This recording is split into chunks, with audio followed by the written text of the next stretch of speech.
Hello ladies and gentlemen, welcome back to another replay. I'm your host LadPad, and today we're going to be watching DreamerToxic playing in his 114 SPII. This is a rather uncommon tank. It's not something you see all that often. It was actually given away as the ranked reward about, I believe, a year or two ago. Now, a few things that you need to know about the 114 SPII. This tank has a phenomenal gun. Right here, it has 152mm shells. They do 650 alpha damage. He's got 329mm of penetration. And what really sets this tank apart is it has pretty decent gun handling and fantastic rate of fire. And as you can see, Dreamer is able to pop out around the corner and put in a shell and pull back very, very quickly. He didn't have to aim very long, and he was able to take care of his business very quickly there. And that's what this tank just excels at. This 152mm has a little less alpha damage than a lot of tier 10 tank destroyers. However, it just feels incredible to have this gun handling, this DPM, and still have really strong alpha damage overall. We will also notice that Dreamer hit that T-57 blind. When the T-57 reappeared, he had far less health than he had when he first popped around the corner, and so we'll have to keep that in the back of our minds as we go forward.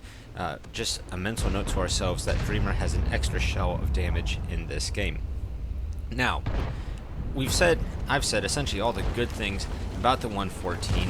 It's got an amazing gun, great gun handling. It's able to pop around this corner and pop in a shell like that against the E50M, and that's 672 damage, and he wasn't even fully aimed, but the gun is capable of making these shells. I should also add that the 114 has a rotatable turret. This turret is able to move around all the way around the tank, and so it's very flexible. It's almost like in terms of its flexibility, it's less like a tank destroyer and more like a medium tank or a heavy tank in that regard. And what other medium or heavy tank could hit an E50 in the side for that much damage? That was a low roll, and even so, it was 541 damage. Right here, wow.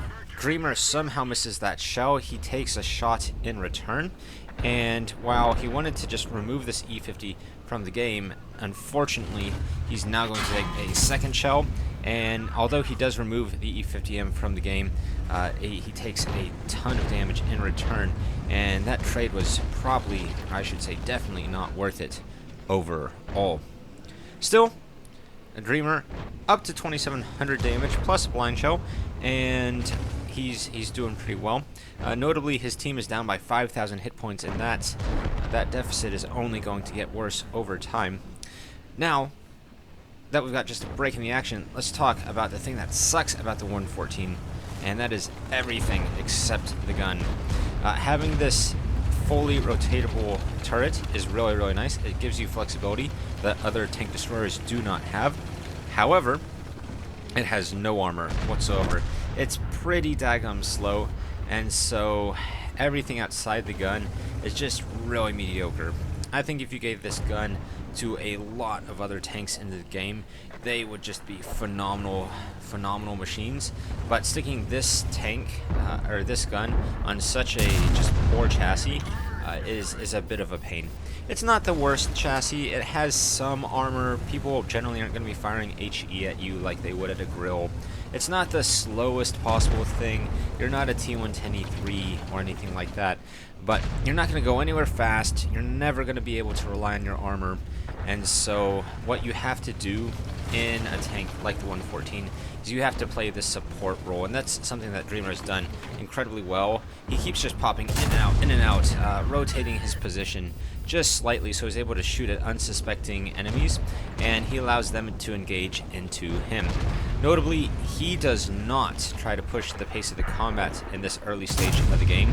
Dreamer just continually tries to look and find shells against opponents' unwieldy tank destroyers, but he's not getting into the face of his opponents. He's not trying to side scrape or to get into a powerful position.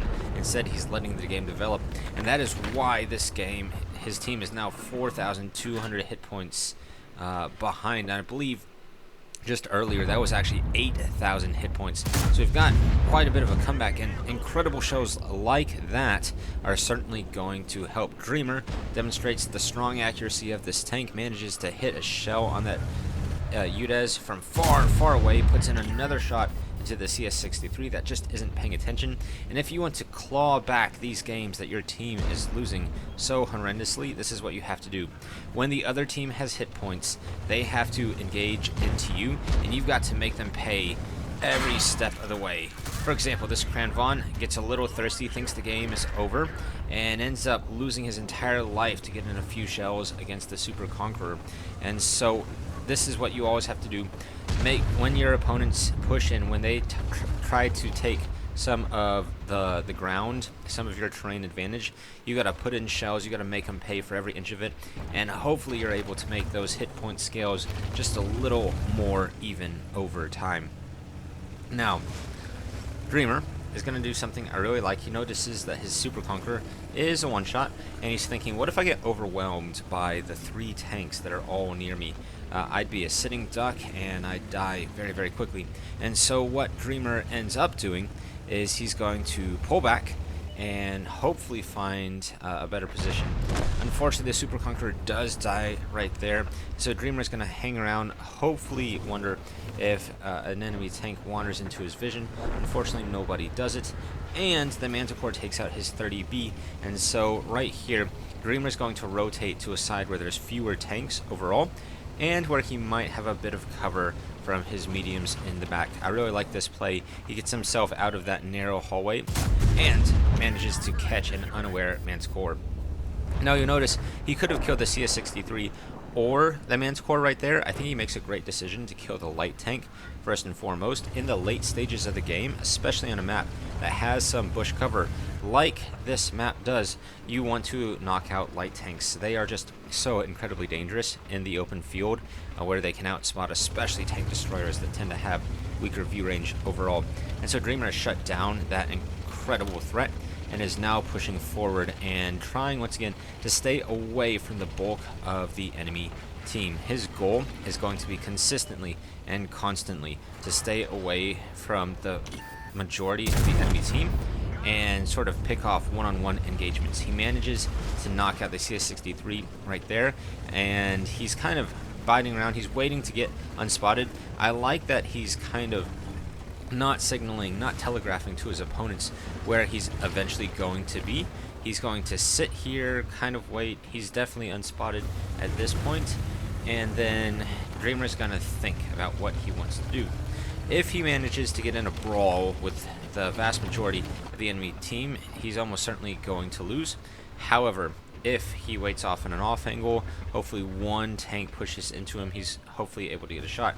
He sees that the mouse is still in the same position where he left him, and so Dreamer is going to try to take advantage of the fact that nobody in the enemy team has been over here.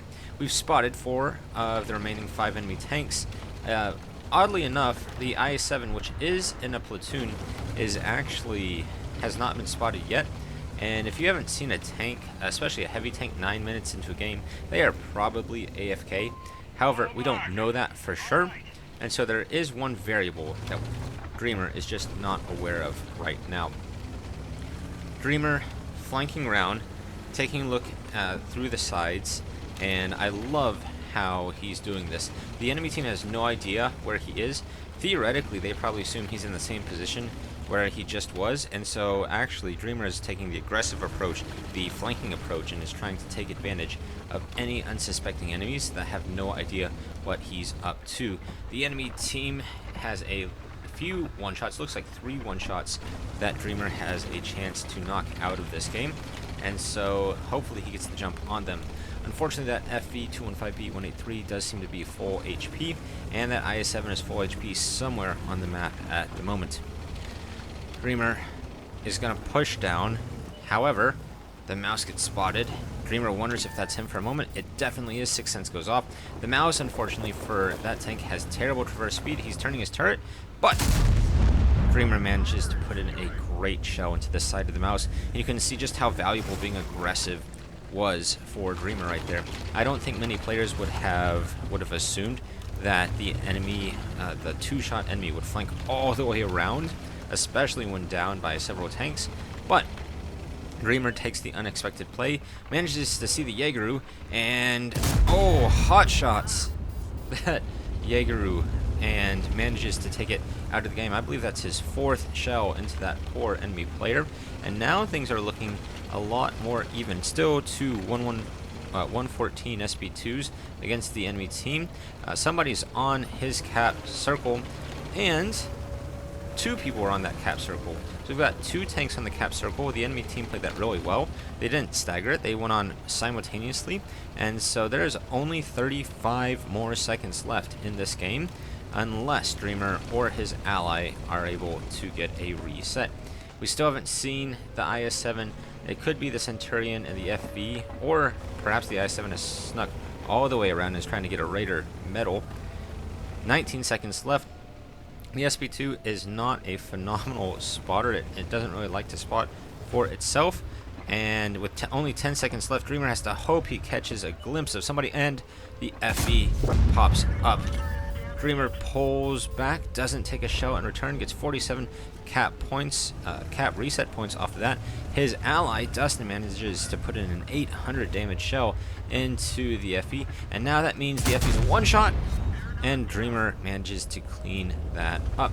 Excellent RNG right there. It was probably only about a 40-45% chance that the FE died right there, but Dreamer manages to clean it up.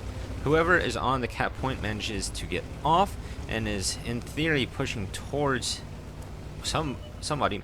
There the Centurion gets spotted, and so his 114 pushes, and the 114 can take 2 shells. He does end up taking 1 just there, and now Dreamer is saying to pull back. Dreamer has a shot. It's a small one. Oh, it goes into the track, and suddenly Dreamer, who can take 3 shells, is in 2v1 against an, in theory, AFK I-7 and a Centurion Action 10 that just cleaned up his ally. In a spot like this, the Centurion can play hold down, and he manages to get 1 shell in. The 114 does not have great gun depression, and he's kiting around this wreck. The turret traverse is just not fast enough. Now Dreamer's taking 2 shots. He needs to put this shell in. He gets the gun depression. Whoa. And he cleans up the enemy Centurion. Now a full health IS-7 somewhere on the enemy team, and if he's full health, it's going to be bad news. Spoiler warning, ladies and gentlemen. Dreamer is going to push on with just 2 minutes left in this game. He's going to get towards the enemy cap circle, and he's going to find out that, yes, the IS-7 was in fact AFK. Now, still only a minute left on this game, so Dreamer actually does need to put in these shells. If he misses 1 or 2 of them, just due to the RNG, he will end up losing this game. He needs to penetrate. It's going to be 4 shells. He's maybe 5. So he puts in 1, he puts in 2. These are risky shells. The fact that he's not moving forward and trying to maximize his chance to hit, definitely scary. And so he needs to put in, it would be 2 more shells, but a fire right there actually gives him a 50-50 shot to take up the win. Now, if he penetrates this shot, he should win. He does not. Or he penetrates, but it low rolls.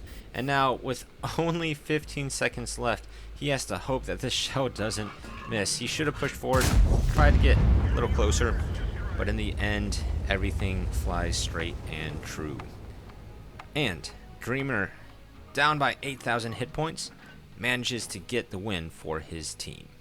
Let's take a quick look at the postgame results. DreamerToxic manages to knock out 11,818 damage. He manages to get a Pools medal with his 10 kills, although that IS-7 kill definitely helped out at the end. He is the last person remaining who managed to carry his team. We should have a shout out to his Super Conqueror friend, that did 5,000 damage, and his 114 SP2 buddy, who helped a ton at the end. Notably on the enemy team, that Centurion Action 10 that lasted until the last moment of the game actually did nearly 6,000 damage, and that Hori 3 that we didn't see any of in the game from our perspective manages to do 6,000 damage as well. Taking a look, he does end up losing credits as he is running premium consumables and was firing straight gold, but that's what happens at tier 10. He manages to pull out 1,873 base experience in a tier 10 game, no less, and pulls out the victory with just about 7 seconds remaining. Well, ladies and gentlemen, thank you so much for joining. I hope to see you in the next one, and Lad out.